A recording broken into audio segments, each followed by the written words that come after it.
Welcome, crime enthusiasts and curious minds, to a deep dive into the shadowy world of international organized crime.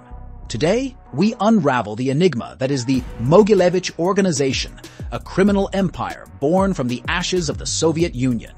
Prepare yourselves for a gripping journey through the life of its elusive leader, Semion Mogilevich, and the web of criminal activities that spanned across continents. The collapse of the Soviet Union in 1991 marked the end of an era, leading to significant geopolitical changes and the emergence of new challenges, especially in the post-Soviet and socialist states. The ripple effects of this collapse were felt not only politically but also economically and socially. The once predictable and functioning structures in the former communist bloc now faced unprecedented crises. The West, particularly the United States and its European allies, initially celebrated the end of the Cold War. However, the Eastern countries found themselves grappling with the harsh consequences of rapid regime change and democratization. This period of transition brought about a surge in unemployment, economic decline, increased indebtedness, and a noticeable deterioration in law enforcement, which created fertile ground for organized crime to thrive. Amid this chaotic landscape, one of the most notorious criminal organizations that gained prominence was the Mogilevich Organization, led by the enigmatic Semion Mogilevich, also known as Seva or Uncle Seva. The organization, at its zenith, boasted around 250 key members, orchestrating a wide array of criminal activities that spanned across borders. The multifaceted criminal endeavors of the Mogilevich Organization included weapons trafficking, nuclear material trafficking, prostitution, drug trafficking, dealing in precious gems, and money laundering. Mogilevich, born in 1946 in Kiev, Ukraine, had a complex and mysterious background, making it challenging to trace his roots and family ties. His criminal career began in the Soviet Union during the early 1970s when he associated with the notorious Lubert's Mafia group, engaging in petty crimes and counterfeiting.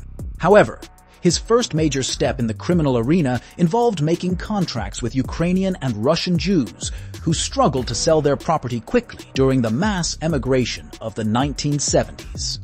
This early experience set the stage for Mogilevich's ascent in the criminal underworld. In the 1980s, Mogilevich became affiliated with the Russian Mafia syndicate, specifically the Solntsevskaya Bratva, where he played a pivotal role in money laundering. His criminal enterprises expanded globally as he moved to Israel in 1990, investing in legal businesses while continuing to expand his illicit operations. By the early 1990s, Mogilevich had firmly established his base in Budapest, Hungary. He purchased entertainment establishments, including the Black and White nightclub, which served as a hub for criminal activities. The organization's involvement extended to the Ukrainian State Railway Administration, oil product sales, and exclusive rights for tourists traveling to Ukraine. In 1995, the British police raided the offices of Aragon Limited, a company linked to Mogilevich, leading to the arrest of key figures within the organization. Mogilevich's global footprint also included ownership of companies in the United States, such as F&J Trade Management Corporation in Los Angeles and YBM Magnex in Newton. Despite legal troubles and law enforcement scrutiny, Mogilevich continued to consolidate his power. He took control of Income Bank, one of Russia's largest private sector banks, in 1994, conducting secret deals that allowed him to enter the global financial market. However, the bank later collapsed in 1998, attracting attention from law enforcement agencies. The criminal group under Mogilevich's domain in the Czech Republic was implicated in various illicit activities, including the trafficking of illegal weapons, radioactive materials, precious gems, prostitution, and assassinations. In the late 1990s, the FBI intensified its focus on Semion Mogilevich's activities, particularly his involvement in money laundering through the YBM Magnex International Incurs on the Toronto Stock Exchange. Mogilevich's ability to manipulate investors and conduct fraudulent activities showcased his prowess as an international gangster operating without borders. The Mogilevich Organization's presence in the United States centered around money laundering. Primarily in Los Angeles, the organization utilized front companies and individuals to receive small deposits, disguising larger transactions from criminal proceeds. The FBI's inclusion of Mogilevich on its most wanted list in 2003 emphasized his status as one of the most powerful Russian gangsters. As the 2000s unfolded, the organization faced increased scrutiny, with law enforcement agencies uncovering its involvement in diverse criminal activities. Rumors about Mogilevich's connections with high-level Russian officials, including President Vladimir Putin, further complicated efforts to bring him to justice. Mogilevich's arrest in Moscow in 2008 on charges of a $2 million tax fraud linked to the Arbat Protnitz Russian perfume store chain marked a significant development. However, his release on bail and continued presence in Moscow underscored the challenges of apprehending him, given the absence of an extradition treaty between Russia and the United States. The State Department's Transnational Organized Crime Rewards Program offered rewards of up to $5 million for information leading to Mogilevich's arrest and conviction. The global reach of the Mogilevich organization, with operations extending through Europe, North America, the Middle East, the Caribbean, and South America, presented a formidable challenge for law enforcement. The organization's structure, with a defined chain of command emanating from Budapest, showcased its ability to coordinate criminal activities across different regions. Front companies, often associated with organization members, played a crucial role in laundering proceeds obtained from criminal activities. Beyond its involvement in traditional organized crime activities, the Mogilevich organization exhibited a level of sophistication in its operations. The Absolute Vodka scandal, where Mogilevich's organization produced and sold illicit vodka, and the intricate schemes involving the theft of military equipment demonstrated a complex criminal enterprise.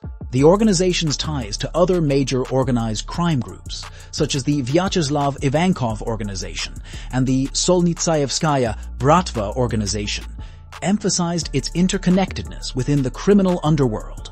Mogilevich maintained close relations with key figures, using these connections for financial operations and joint ventures. The joint venture with the Solnitsaevskaya organization involved significant investments in a jewelry business in Moscow and Budapest. The organization planned to steal art, antiques, and jewelry in Russia and sell them in the West. This intricate scheme involved the acquisition of a jewelry factory in Budapest and the establishment of Zolotoi Dome, the Golden House. The Mogilevich organization's involvement in drug trafficking, tax fraud, and violence further highlighted its diverse criminal portfolio. Telephone records indicated connections to known drug traffickers associated with Colombian cartels, while Mogilevich's role in the illicit production of liquor added another dimension to the organization's revenue streams. As law enforcement agencies targeted the organization, vulnerabilities began to emerge. The use of cellular phones and the independence of some subordinates provided opportunities for interception and exploitation. The FBI's efforts to develop informants, target members for prosecution, and disrupt the organization's criminal activities gained traction. The hierarchical structure of the organization, combined with its global presence, made it a significant player in Eurasian organized crime. Mogilevich's ability to isolate himself from day-to-day operations while relying on former police officers in Hungary showcased a level of strategic thinking that added complexity to efforts aimed at dismantling the organization. In conclusion, the Mogilevich organization's rise to prominence in the aftermath of the Soviet Union's collapse reflects the intricate dynamics of global organized crime. Semion Mogilevich's ability to navigate the complexities of post-Soviet transitions, expand his criminal empire, and evade international law enforcement for decades underscores the challenges authorities face in combating such sophisticated criminal enterprise. The organization's involvement in a wide array of illicit activities, its interconnectedness with other major crime groups, and its ability to adapt to changing circumstances highlight the enduring legacy of the Mogilevich organization in the annals of international organized crime. If you found this exploration fascinating, don't hesitate to give us a thumbs up and share your thoughts in the comments below. Are there other criminal enterprises or historical mysteries you'd like us to unravel? Let us know, and we'll bring the hidden stories to light.